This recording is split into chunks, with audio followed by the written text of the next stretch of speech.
ఆరాధన కూడా వచ్చినటువంటి సహోదరి సహోదరులందరికీ ప్రభు అనేటువంటి యేసుక్రీస్తు నామమున పేరిట పేరు పేరున నాకు వందనాలు తెలియజేస్తున్నాను.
ఆరాధన కూడా వచ్చినటువంటి సహోదరి సహోదరులందరికీ ప్రభు అనేటువంటి యేసుక్రీస్తు నామమున పేరిట పేరు పేరున నాకు వందనాలు తెలియజేస్తున్నాను.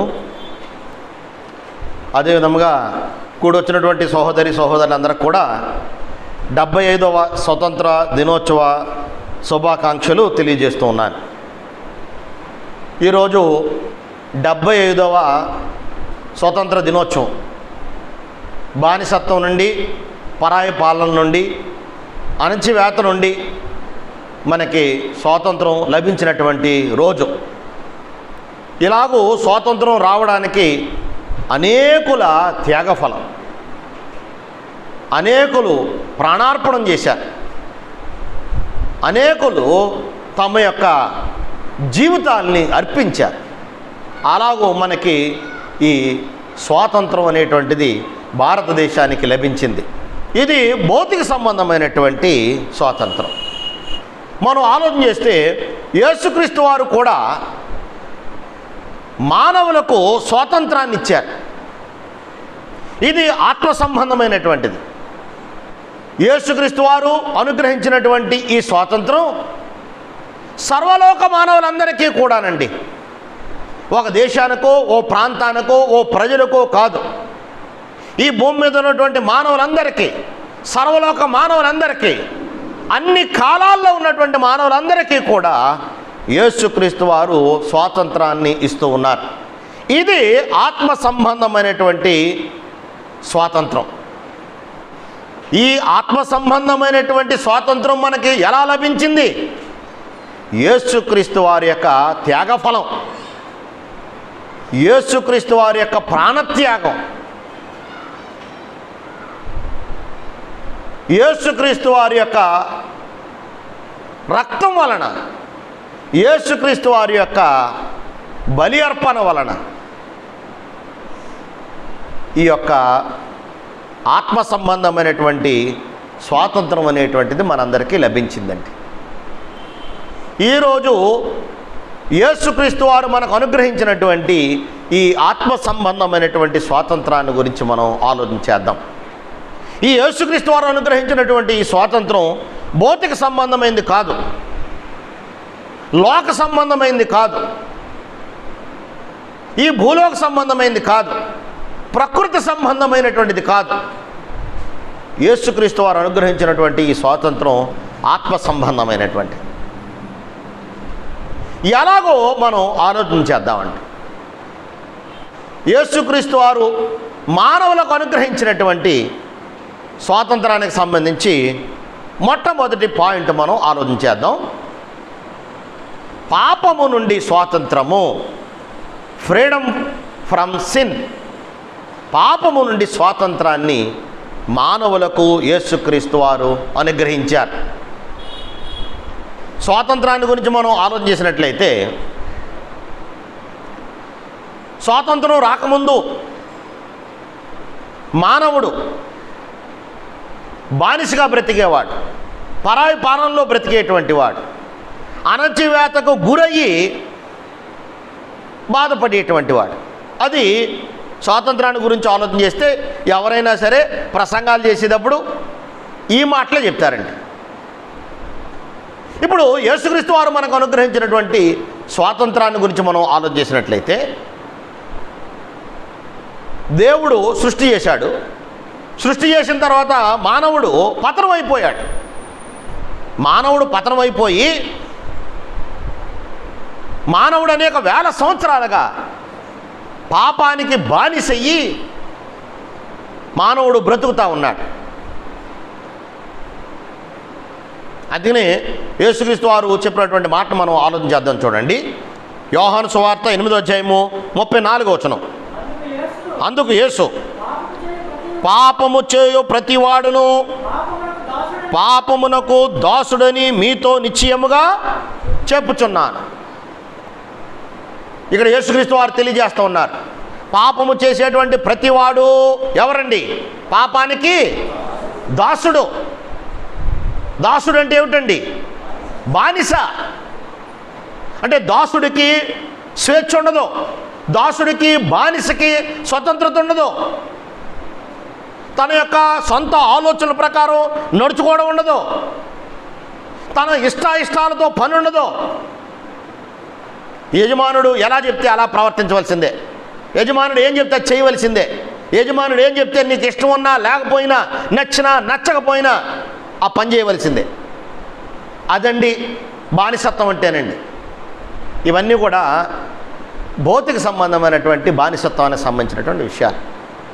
ఆత్మ సంబంధమైనటువంటి బానిసత్వాన్ని గురించి కూడా మనం ఆలోచన చేసినట్లయితే, ఆత్మ సంబంధమైనటువంటి బానిసత్వం కూడా ఇలాంటిదే. ఈ భౌతిక సంబంధమైనటువంటి బానిసత్వాన్ని గురించి, దాసత్వాన్ని గురించి నీకు అర్థమైతే ఆత్మ సంబంధమైనటువంటి బానిసత్వం కూడా నీకు అర్థమవుద్ది. ఈ చదవబడినటువంటి లేఖన భాగంలో మనం ఆలోచన చేస్తే, యేసుక్రీస్తు వారు చెప్పినటువంటి మాట సత్యం మిమ్మల్ని స్వతంత్రులుగా చేస్తుంది అని యేసుక్రీస్తు వారు అన్నప్పుడు 33వ వచనంలో యూదులు చెప్పినటువంటి మాట ఏమిటంటే, మేము ఎన్నడూనూ దాసులుగా లేవే, బానిసలుగా లేవే, మమ్మల్ని స్వతంత్రులుగా చేస్తానంటావేంటి, మేము అబ్రహాము సంతానం. అప్పుడు యేసుక్రీస్తు వారు చెప్పిన మాట ఏమిటంటే అండి, పాపము చేసేటువంటి ప్రతివాడు కూడా దేనికి దాసుడండి? పాపానికి దాసుడు, పాపానికి బానిస. కాబట్టి ప్రియమైన సహోదరి సహోదరులారా, ఇక్కడ యేసుక్రీస్తు వారు ఆత్మ సంబంధమైనటువంటి విషయాన్ని గురించి మాట్లాడుతూ ఉన్నారు. అయితే యూదులు దేని గురించి ఆలోచన చేస్తున్నారండి? మేము అబ్రహాం సంతానము, మేము ఎవరికి మేము ఎలా లేము, దాసులుగా లేము అని ఆలోచన చేస్తూ ఉన్నారు. కాబట్టి ప్రియమైన సహోదరి సహోదరులారా గమనించండి, మానవులు పాపము చేసి పాపానికి బానిసలుగా బ్రతుకుతూ ఉన్నారు, పాపానికి దాసులుగా బ్రతుకుతూ ఉన్నారు, పాపానికి లోనైపోయి బ్రతుకుతూ ఉన్నారు. అంటే పాపానికి దోషలైపోయారు, పాపానికి బానిసలైపోయారు అంటే దాని అర్థం ఏమిటంటే అండి, పాపము ఏమయ్యాడండి, యజమానుడైపోయాడు. ఆ పాపం అనేటువంటి యజమానుడికి నువ్వేమైపోయావు, దాసుడైపోయాడు, బానిస అయిపోయాడు మానవుడు. ఇంతకింతమో చెప్పినట్టుగా దాసుడికి, బానిసకి, స్లేవ్కి ఇష్టాయిష్టాలతో పని ఉండదు, తన యొక్క అభిప్రాయాలతో పని ఉండదు. నచ్చినా నచ్చకపోయినా సరే పని చేయవలసిందే. అదేవిధంగా దాసుడికి, స్లేవ్కి రైట్స్ ఏమి ఉండవండి. యజమానుడు చెప్పింది చెప్పినట్టుగా చేయవలసిందే. ఆత్మ సంబంధంగా మనం ఆలోచన చేసినట్లయితే పాపం చేసేటువంటి వాని యొక్క పరిస్థితి కూడా అలాంటిదేనండి. పాపం చేసేటువంటి ప్రతివాడు కూడా పాపానికి బానిస, దాసుడు. పాపము ఏమైపోతాడండి, పాపము యజమానుడైపోతాడు. అంటే మానవుడు పాపానికి బానిస అయిపోయాడు. ఎలాగ మానవుడు పాపానికి బానిస అయిపోయాడంటే అండి, మొట్టమొదటిగా మానవుడు పాపాన్ని ఇష్టపడే చేస్తాడండి. ఏ చెడైనా సరే మానవుడు ఇష్టపడే చేస్తాడండి. మానవుడికి ఇష్టమయ్యే, మానవుడికి నచ్చే, మానవుడు చెయ్యాలనుకునే, మానవుడు ఆశించే ఆ పాపాన్ని చేస్తాడండి. ఎప్పుడైతే మానవుడు పాపాన్ని చేశాడో, ఎప్పుడైతే మానవుడు ఇష్టపడి పాపాన్ని చేశాడో, తర్వాత నుంచి పాపానికి మానవుడు ఏమైపోతాడండి, దాసుడైపోతాడు, బానిస అయిపోతాడు. మొట్టమొదటిసారే మానవుడు పాపాన్ని ఇష్టపడి చేస్తాడండి. రెండోసారి నుంచి తనకి ఇష్టాలతో ఉండదండి. ఎందువల్ల? అతను ఏమయ్యాడు, ఒకసారి పాపము చేసినటువంటి మానవుడు పాపానికి అమ్మివేయబడతాడు. మొదటిసారి నువ్వు ఇష్టపడి, ఆశించి, నచ్చి, చెయ్యాలనుకుని నువ్వు పాపం చేస్తావు. నువ్వు మొట్టమొదటిసారి అలా చేసావు అంటే అలా చేసినటువంటి ఫలితముగా మనం ఏమయ్యామండి, పాపానికి అమ్మివేయబడ్డాం. అమ్మివేయబడ్డాం కాబట్టి మనం పాపానికి ఏమైపోయామండి, దాసులమైపోయాము, బానిసలమైపోయాము. పాపము మానవునికి యజమానుడైపోయాడు. అదండి పాపం యొక్క పరిస్థితి. మొట్టమొదటిసారి నువ్వు ఇష్టపడుతూ అవుతావు, రెండోసారి నుంచండి అది నీ చేత తాగిస్తుంది, అది నీ చేత చెయ్యిస్తుంది, నీ చేత తప్పు చేయిస్తుంది. అది ఎందువల్లంటే నువ్వు పాపానికి ఏమైపోయావు, బానిసమైపోయావు. పాపానికి కనికరం ఉండదు, పాపానికి జాలి ఉండదు.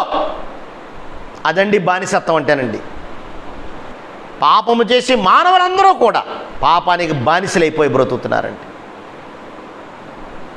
అదేవిధంగా మనం ఇంకేం ఆలోచన చేస్తున్నామంటే అండి, మానవుడు ఆత్మ సంబంధంగా వేటికి బానిస అయిపోయాడో చూస్తున్నామండి. గల్తీలకు రాసిన పత్రిక 4వ అధ్యాయము 8వ వచనంలో మనం చూసినట్లయితే, అంటే సాధారణంగా మనము బానిసత్వం అనగానే, పాపం అనగానే మనం దేన్ని జ్ఞాపకం చేసుకుంటామండి, ఈ చెడు అలవాట్లనే జ్ఞాపకం చేసుకుంటాం. వాస్తవానికి ఇక్కడ ఏం చెప్తున్నాడంటే అండి, మీరు దేవుళ్ళు కాని వారికి దాసులయ్యారు.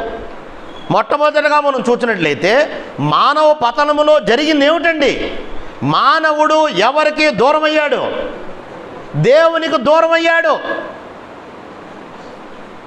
ఇప్పుడు పాపిని గురించి మనం ఆలోచన చేస్తే మొట్టమొదటిగా పాపి ఎవరికి దూరం అయ్యాడండి, దేవునికి దూరం అయ్యాడు. అంటే దేవునికి సంబంధించి కూడా దేవునికి దూరం అయ్యి మానవుడు విగ్రహారాధనకు బానిసయ్యాడు. ఈ లోక సంబంధమైనటువంటి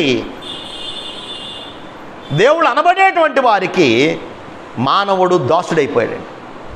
ఇంకా చెప్తాడండి అక్కడ, మనం దేనికి బానిసం అయిపోయామో చెప్తున్నాడండి అక్కడ 9వ వచనంలో లోక సంబంధమైనటువంటి మూలపాఠాలకి మనము బానిసలమైపోయాము.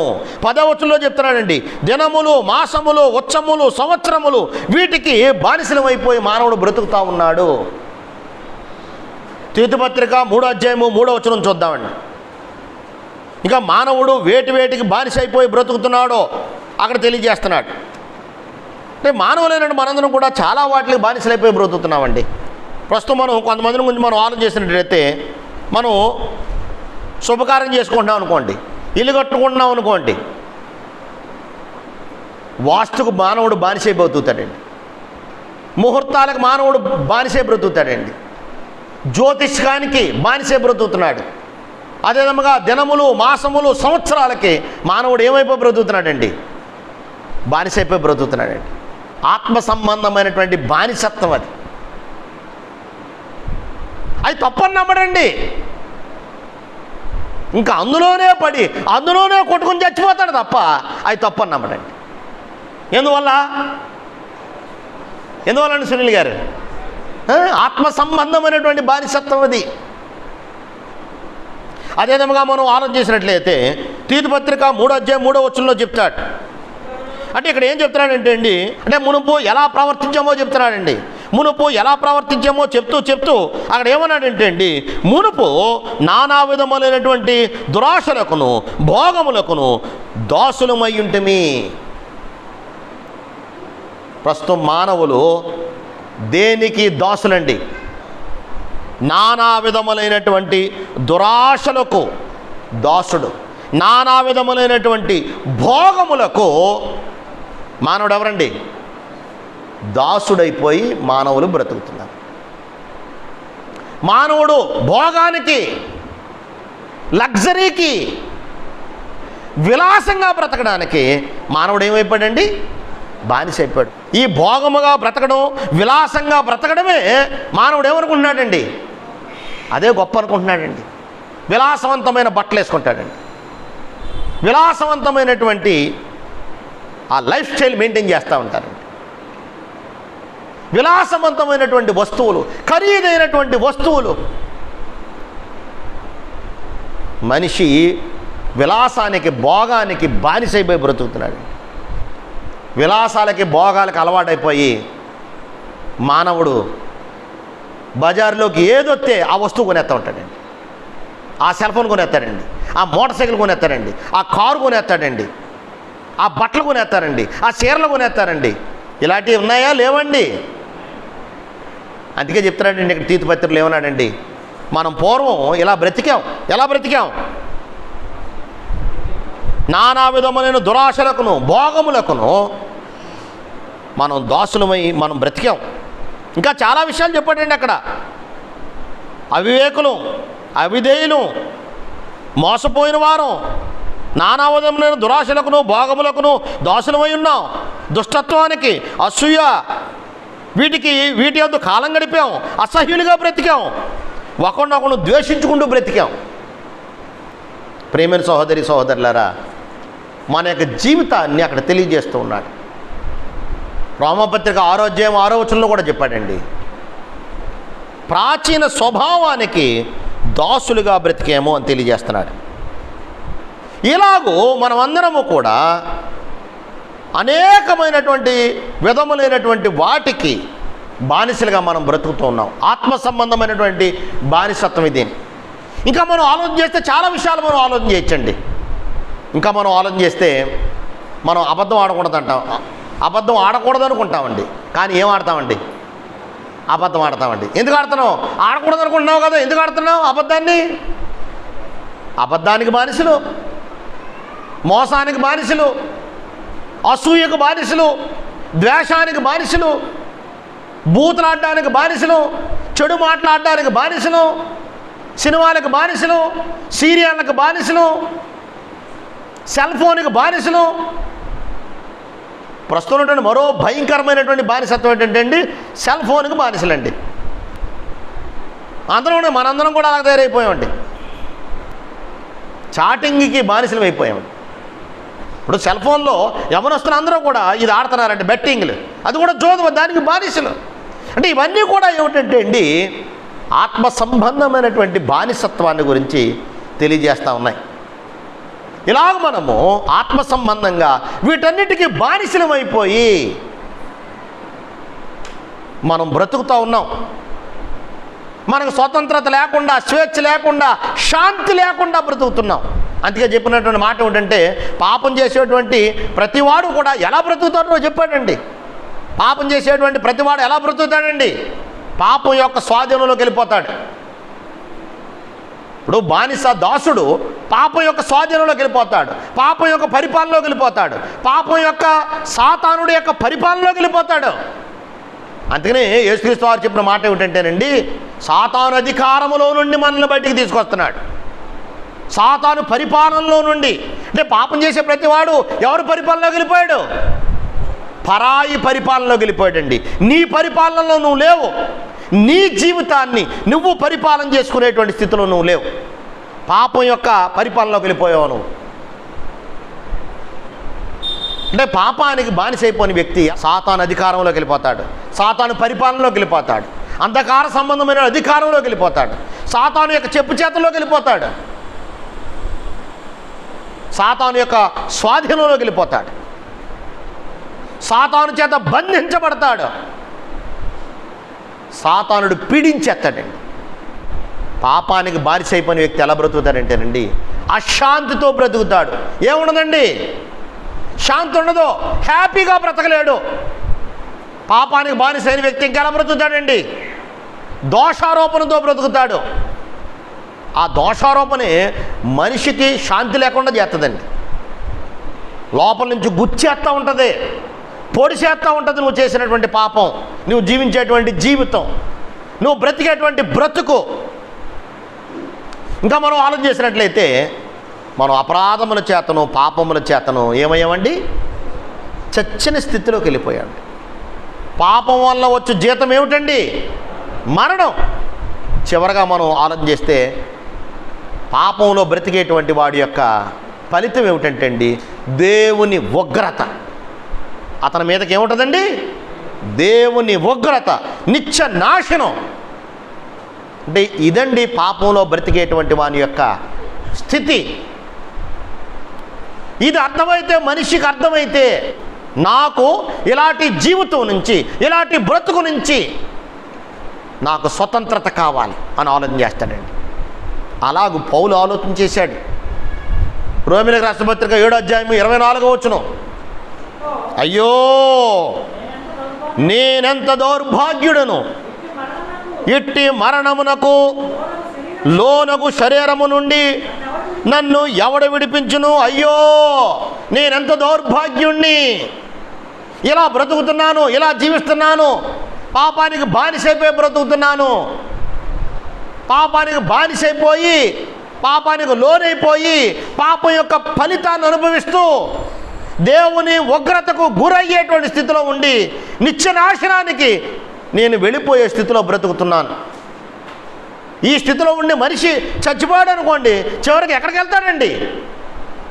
నరకానికి వెళ్తాడు, నిత్యనాశనానికి వెళ్తాడు. అంటే ఈ స్థితి మనకు అర్థమైతే మనము విడుదల గురించి, స్వతంత్రాన్ని గురించి మనం ఆలోచన చేస్తామండి. ఎందుకతో కూడా మనం ఆలోచన చేస్తూ ఓ మాట చెప్పుకున్నామండి. ఏమిటంటే, ఇప్పుడు మన భారతదేశానికి వచ్చినటువంటి స్వాతంత్రం అనేక మంది యొక్క త్యాగఫలం, అనేక మంది యొక్క ప్రాణత్యాగం అని నేర్చుకున్నాం. ఇప్పుడు మన పాఠంలో దీని గురించి ఆలోచన చేయట్లే. మన పాఠంలో యేసుక్రీస్తు ద్వారా మానవులు లభించినటువంటి స్వాతంత్రాన్ని గురించి మనం ఆలోచన చేస్తున్నాం. ఇంతవరకు మానవుడు స్వతంత్రం లేనటువంటి స్థితిలో ఎలా బ్రతుకుతున్నాడో మనం ఆలోచన చేస్తూ ఉన్నాం. ఇక్కడ ఆలోచన చేసేటువంటి మాట ఏమిటంటేనండి, మనం ఈ పాపం నుంచి విడుదల అవ్వడానికి యేసుక్రీస్తు వారు త్యాగం చేశారు. యేసుక్రీస్తు వారు ప్రాణాన్ని అర్పించి ఉన్నారు. ఇప్పుడు యేసుక్రీస్తు వారు చేసినటువంటి త్యాగం ఏమిటండి? మొట్టమొదటిది ఆయన పరలోకాన్ని విడిచిపెట్టి మానవుడిగా, రిక్తుడుగా, ఏమీ లేనివాడిగా ఈ భూమి మీదకి వచ్చాడండి. అది యేసుక్రీస్తు వారు చేసినటువంటి మొట్టమొదటి త్యాగం. యేసుక్రీస్తు వారు చేసినటువంటి త్యాగం ఏమిటంటేనండి, మానవులను విడిపించడానికి ఆయన ప్రాణాన్ని పెట్టారు. అందుకనే యేసుక్రీస్తు వారు విమోచన క్రయధనముగా తన ప్రాణాన్ని పెట్టారు. మత్తయి సువార్త 20:28 యేసుక్రీస్తు వారు అనేకులకు ప్రతిగా విమోచన క్రయధనముగా తన ప్రాణం ఇచ్చుటకు వచ్చెనని చెప్పాను. విమోచన క్రయధనముగా. ఇప్పుడు విమోచన క్రయధనానికి ఇంగ్లీష్లో వాడబడినటువంటి మాట ఏమిటంటే అండి, ర్యాన్సమ్ అనే మాట వాడాడు. విమోచన క్రయధనము, ర్యాన్సమ్ అనేటువంటి మాట ఎలా వాడతారండి? ఎవరైనా తప్పు చేశారనుకోండి, దానికి చెల్లించేటువంటి వెలకు వాడతారండి. ఏ పదాన్ని? విమోచన క్రయధనము, ర్యాన్సమ్. ఇప్పుడు యేసుక్రీస్తు వారు మనకి స్వాతంత్రాన్ని ఇవ్వడానికి, ఈ పాపం అనేటువంటి బానిసత్వం నుంచి మనల్ని విడిపించడానికి ఆయనే మన పాపములను భరించాడు.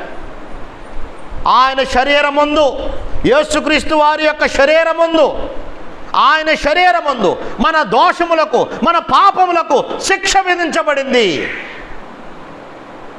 ఇప్పుడు యేసుక్రీస్తు వారిని కొరడంతో కొట్టారండి, బెత్తాలతో కొట్టారండి, ముండ్ల కిరీటం పెట్టారు, కాళ్ళల్లోనూ చేతుల్లోనూ మేకులు దగ్గొట్టారు, డొక్కలో బల్లెపోటు పొడిచారు. అదంతా ఏమిటండి? మానవుల యొక్క పాపములు, మానవుల యొక్క దోషము, దోష శిక్ష ఆయన భరించారండి. అందుకని యేసుక్రీస్తు వారి గురించి బాప్తిసం నుంచి యోహాను చెప్పిన మాట ఏమిటంటే, లోక పాపములను మోసుకొని పోవు దేవుని గొర్రెపిల్ల. అంటే యేసుక్రీస్తు వారు లోక పాపములను మోసి ఆయన శరీరమందు వెలను చెల్లించి, ఆయన రక్తమందు వెలను చెల్లించి మనల్ని విడిపించారండి ఈ పాపం అనేటువంటి బానిసత్వం నుండి. ఇందా మనం చదువుకున్నాం రోమిలేకి రాసిన పత్రిక 7:24 ఏమన్నాడంటే, అయ్యో నేను ఎంత దౌర్భాగ్యుణ్ణి, నన్ను ఎవరు విడిపిస్తారు అని అన్నాడు పౌలు. 8:1 చెప్తున్నాడండి, ఇదిగో యేసుక్రీస్తు వారు మనల్ని విడిపించారు. 8:1 చదవండి. కాబట్టి ఇప్పుడు క్రీస్తు యేసునందు ఉన్న వారికి ఏ శిక్షా విధి లేదు. చదవండి 2వ కూడా. క్రీస్తు యేసునందు జీవము నిత్య ఆత్మ యొక్క నియమము పాప మరణముల నియమము నుండి నన్ను విడిపించెను. 3-4 కూడా చదువుదామండి. పాప పరిహారము నిమిత్తము దేవుడు తన సొంత కుమారుణ్ణి పాప శరీరాకారముతో పంపి ఆయన శరీరమందు పాపమునకు ఏమి విధించాడండి? శిక్ష విధించాడు అని తెలియజేస్తూ ఉన్నాడు. కాబట్టి ప్రియమైన సహోదరి సహోదరులారా, ఈరోజు మనం నేర్చుకున్నటువంటి మొట్టమొదటి పాయింట్లో యేసుక్రీస్తు వారు మనకి దేని నుంచి విడుదల కలగజేశారని నేర్చుకున్నామండి. పాపము నుంచి స్వతంత్రాన్ని ఇచ్చారు మనకి, పాపం నుంచి విడుదల కలగజేశారు మనకి. ఇంకో పాయింట్ కూడా మనం ఆలోచించేద్దామండి. ఈ రోజుల్లో కొంతమంది ధర్మశాస్త్రాన్ని మనం ఆచరించాలి అని బోధించేవాళ్ళు ఉన్నారు, పాత నిబంధనను ఆచరించాలి అని బోధించేవాళ్ళు ఉన్నారు. యేసుక్రీస్తు వారు ధర్మశాస్త్రము నుండి మనకి ఏం కలగజేశారండి? స్వాతంత్రాన్ని కలగజేశారు. ఫ్రీడమ్ ఫ్రమ్ లా. గలతీయులకు రాసిన పత్రిక 5:1 చదవండి. ఈ స్వాతంత్రము అనుగ్రహించి క్రీస్తు మనలను స్వతంత్రులుగా చేసి ఉన్నాడు. కాబట్టి మీరు స్థిరముగా నిలిచి మరలా దాస్యమును కాడి కింద చిక్కుకోవద్దు. చాలండి. ఈ 5వ అధ్యాయము, గలతీ పత్రిక 5వ అధ్యాయము 1వ నుంచి 4వ వరకు చూసినట్లయితే పౌలు గలతీయులకు రాస్తూ చెప్తా ఉన్నాడు, యేసుక్రీస్తు వారు మనలను ధర్మశాస్త్రం అనేటువంటి బానిసత్వం నుంచి, ధర్మశాస్త్రం అనేటువంటి దాస్యత్వం నుంచి, ఆ కాడు నుండి మనల్ని విడుదల చేసి స్వాతంత్రాన్ని ఇచ్చారు. మరలా మీరు ఎక్కడికి వెళ్ళొద్దు, ఆ ధర్మశాస్త్రం అనేటువంటి బానిసత్వం కింద వెళ్ళొద్దు, ఆ ధర్మశాస్త్రం అనేటువంటి కాడి కిందకు మళ్ళా వెళ్ళొద్దు. అపోస్తలుల కార్యం 15వ అధ్యాయం 10వ వచనంలో కూడా పేతురు చెప్తాడండి అక్కడ, ధర్మశాస్త్రం ఏమిటండి? మోయలేని కాడి, మరలా దాని కిందకి వెళ్ళొద్దు. ఇప్పుడు గలతీ పత్రిక యొక్క సమస్య ఏమిటండి? పౌలు గలతీ ప్రాంతంలో సువార్త ప్రకటించి వెళ్ళిపోయాడు. వెళ్ళిపోయిన తర్వాత ఎవరు వచ్చారండి? ఈ ధర్మశాస్త్రోపదేశకులు వచ్చారన్నమాట అండి. ఇప్పుడు ధర్మశాస్త్రోపదేశకులు వచ్చి ఏం చెప్తున్నారు? మీరు యేసుక్రీస్తుని నమ్ముకోవడం మాత్రమే కాదు, మీరు ఏది కూడా ఆచరించాలి, పాత నిబంధన కూడా ఆచరించాలని బోధించేవాళ్ళు బయలుదేరారండి ఈ గలతీ ప్రాంతంలో.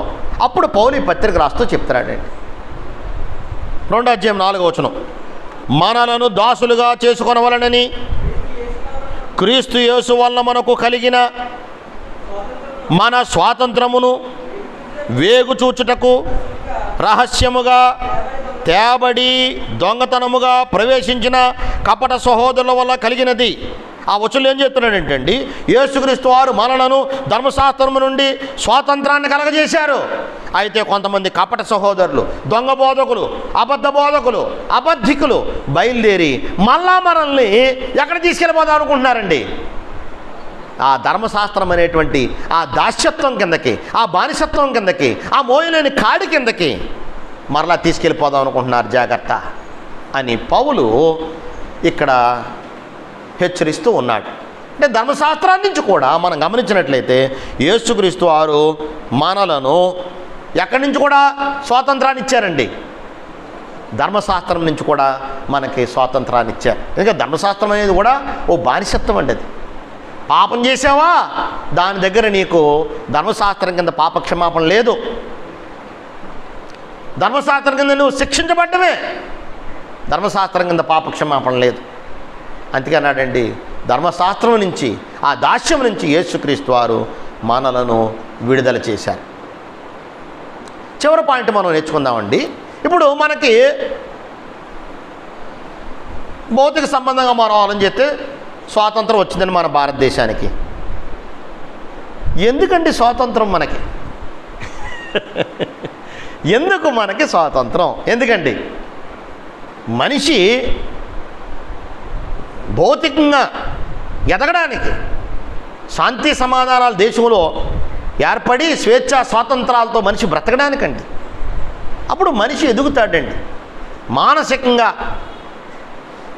మనిషి ఎదుగుతాడండి. అందుకోసం అండి స్వాతంత్రం వచ్చింది.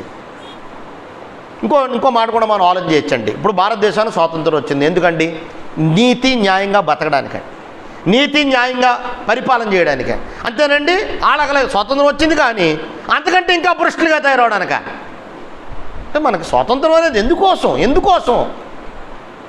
అందుకని సామెతలందరూ చెప్తారండి, 14:34లో చెప్తారండి, నీతి దేశమును వర్ధిల్ల చెయ్యను, రైచియస్నెస్ ఎగ్జాల్టెత్ ద నేషన్ అన్నాడు.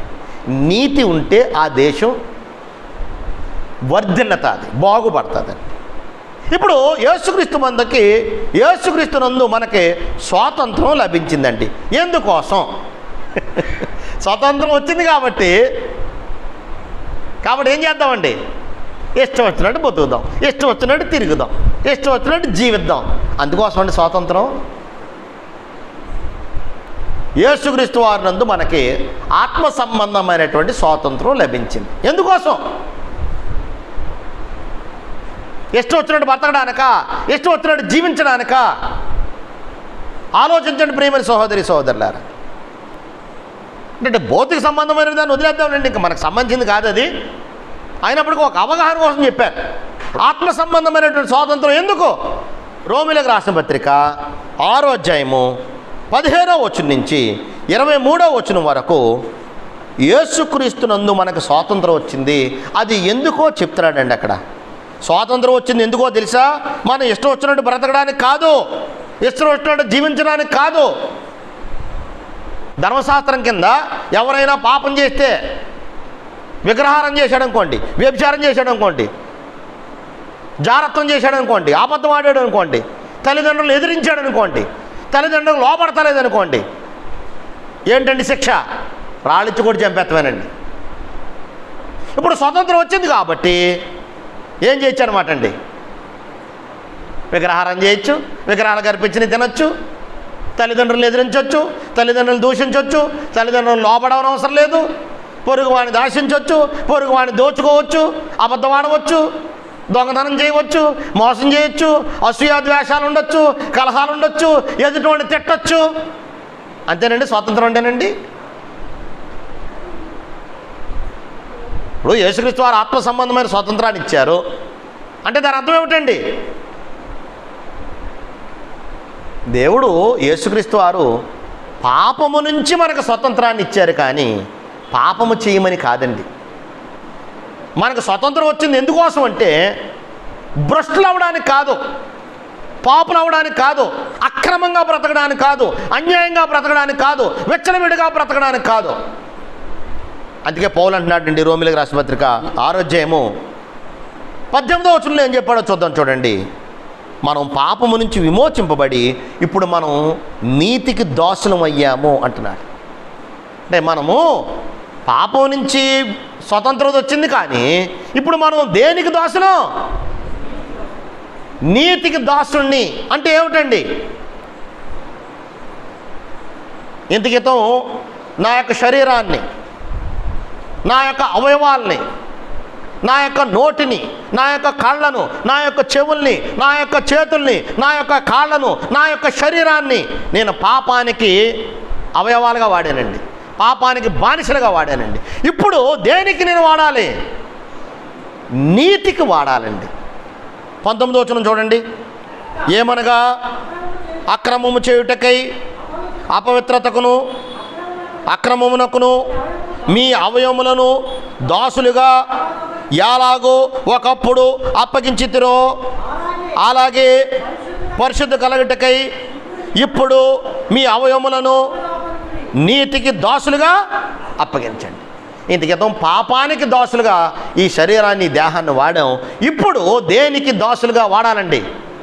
నీతికి దాసులు అండి. మనం వెచ్చలవిడిగా తిరగడానికి కాదు, స్వాతంత్రం వచ్చిందని ఇష్టం వచ్చినట్టు బ్రతకడానికి కాదు, ఆత్మ సంబంధమైనటువంటి స్వాతంత్రం దేవుడిచ్చాడని పాపం చేయడానికి కాదు, దేవుడు నాకు స్వాతంత్రం ఇచ్చాడని ఇష్టం వచ్చినట్టు వెచ్చలవిడిగా బట్టలు వేసుకు తిరగడానికి కాదు. అంటే మనకు స్వాతంత్రం వచ్చింది ఇష్టం వచ్చినట్టు నువ్వు బట్టలు వేసుకు తిరగడానికి కాదండి. చిరిగిపోయిన బట్టలు, చింపేసిన బట్టలు, అశ్లీలమైన బట్టలు, అర్ధనగ్నంగా తయారైనటువంటి బట్టలు వేసుకు తిరగడానికి కాదండి. ప్రస్తుతం మానవులు ఎలా ఉన్నారండి?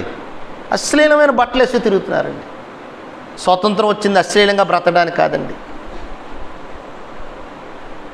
దేవుడు యేసుక్రీస్తు వారు ద్వారా మనకు లభించినటువంటి స్వాతంత్రం మనం ఇష్టం వచ్చినట్టు తిని త్రాగి బ్రతకడానికి కాదండి. మనకు స్వాతంత్రం వచ్చింది ఎందుకోసం అంటేనండి, ఆత్మ సంబంధమైనటువంటి స్వాతంత్రం యేసుక్రీస్తు వారి ద్వారా మనకు లభించింది. ఎందుకోసం అంటేనండి, పాత నిబంధనలో ఆరాధన మానివేస్తే ఏం చేసేవారండి? రాళ్ళిచ్చి కొట్టేసేవారండి, చంపేయడమేనండి. కాబట్టి యేసుక్రీస్తు ద్వారా మనకు ఇప్పుడు స్వాతంత్రం వచ్చింది కాబట్టి ఇప్పుడు మనం ఏం చేయొచ్చండి? ఆరాధన మానివేయచ్చు. అంతే కదండి. స్వాతంత్రం వచ్చింది కాబట్టి డ్యూటీకి లేటుగా వెళ్ళొచ్చు. స్వాతంత్రం వచ్చింది మనకి ఇష్టం ఉన్నట్టు బ్రతకడానికి కాదండి, ఆరాధన మానేస్తాక కాదండి, లేటుగా వస్తాక కాదండి. మనం ఇప్పుడు దేనికి దాసులం అండి? దేనికి బానిసలం అండి? నీతికి దాసులం, నీతికి బానిసలం. ఇంకో మాట కూడా మనం ఆలోచన చేస్తే, ఇప్పుడు మనకు స్వతంత్రం వచ్చింది కానీ మనస్సాక్షి ప్రకారం నడుచుకోమన్నాడండి.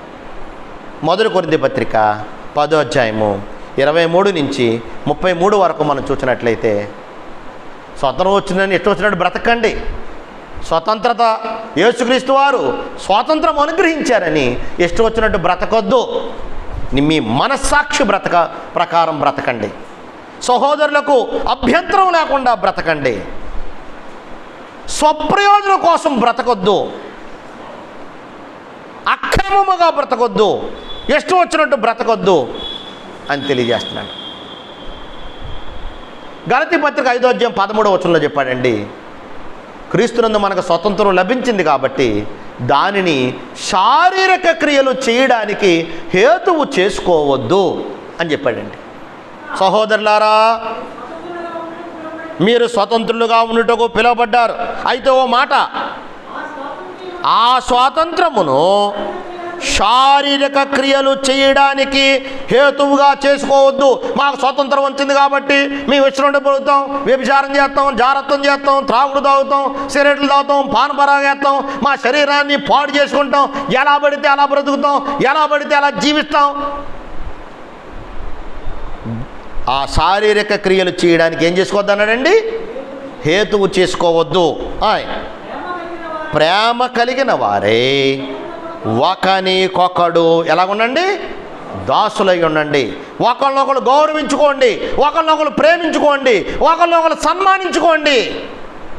ఒకరినొకరు కొట్టుకోవద్దు, తిట్టుకోవద్దు, భక్షించుకోవద్దు. కాబట్టి ప్రియమైన సహోదరి సహోదరులారా, ఏ రోజు మనం నేర్చుకున్నటువంటి పాఠాన్ని బట్టి ఆత్మ సంబంధమైనటువంటి స్వాతంత్రం యేసుక్రీస్తు వారు మనం అనుగ్రహించారు. ధర్మశాస్త్రమైనటువంటి బానిసత్వం నుండి యేసుక్రీస్తు వారు మనకి స్వాతంత్రాన్ని అనుగ్రహించారు. ఈ అనుగ్రహించబడినటువంటి స్వాతంత్రాన్ని బట్టి మనము ఆత్మీయంగా ఎదుగుదాం, నీతిలో ఎదుగుదాం, నీతికి బానిసలమని గ్రహించుకొని నీతిగా భక్తిగా బ్రతుకుదాం, ఆత్మీయంగా ఎదుగుదాం. యేసుక్రీస్తు వారు అనుగ్రహించినటువంటి స్వాతంత్రాన్ని బట్టి మనము ఆత్మీయంగా ఎదిగి దేన్ని సంపాదిద్దామండి? పరలోకాన్ని సంపాదిద్దాం. అందరికీ వందనాలండి.